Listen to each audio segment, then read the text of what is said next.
ដាក់ឲ្យប្រើប្រាស់សេវាអេឡិចត្រូនិកសម្រាប់ធុរកិច្ចសម្រាប់ការស្នើសុំអាជ្ញាប័ណ្ណប្រកបអាជីវកម្មបដូរប្រាក់ខណៈតើវាសំខាន់និងផ្ដល់អត្ថប្រយោជន៍បែបណា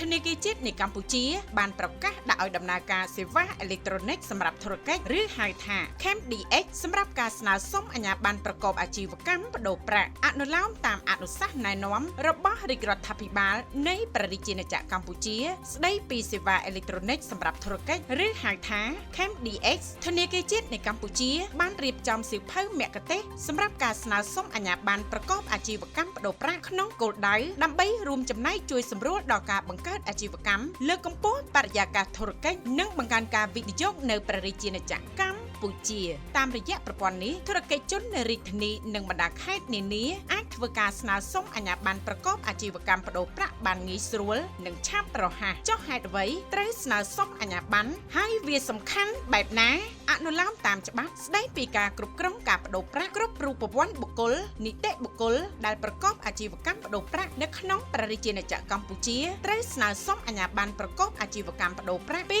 ធនាគារជាតិនៃកម្ពុជាការស្នើសុំអាជ្ញាប័ណ្ណប្រកបអាជីវកម្មបដូរប្រាក់ទទួលបាននូវអត្ថប្រយោជន៍ជាច្រើនដូចជាទទួលបានសិទ្ធិស្របច្បាប់ក្នុងការប្រកបអាជីវកម្មបដូរប្រាក់មានសិទ្ធិចូលរួមក្នុងការទិញលក់ប្រាក់រៀលក្នុងប្រព័ន្ធធនាគារឬហៅថា NBCP Platform មានសិទ្ធិចូលរួមក្នុងការដេញថ្លៃទិញលក់ប្រាក់រៀលជាមួយធនាគារជាតិនៃកម្ពុជានិងទទួលបានការបណ្ដុះបណ្ដាលពីធនាគារជាតិនៃកម្ពុជាទាក់ទងនឹងរូបិយប័ណ្ណក្លែងក្លាយបន្ថែមលើអត្ថប្រយោជន៍ទាំងនេះការស្នើសុំអាជ្ញាប័ណ្ណតាមរយៈសេវាអេឡិចត្រូនិកសម្រាប់ធុរកិច្ចមានអត្ថប្រយោជន៍ផ្ដល់ទំនុកចិត្តនិងភាពងាយស្រួលដល់អាជីវករបដូរប្រាក់ចំណេញពេលវេលានិងកាត់បន្ថយបន្ទុកចំណាយផ្សេងៗប្រកបសកម្មភាពអាជីវកម្មត្រឹមត្រូវស្របតាមបែបបទនីតិវិធីនិងសេចក្តីណែនាំអាជីវករដែលមានបំណងស្នើសុំអាជ្ញាប័ណ្ណប្រកបអាជីវកម្មបដូរប្រាក់ពីធនាគារជាតិនៃកម្ពុជាអាចធ្វើការស្នើសុំតាមរយៈតំណភ្ជាប់នៅលើគេហទំព័រ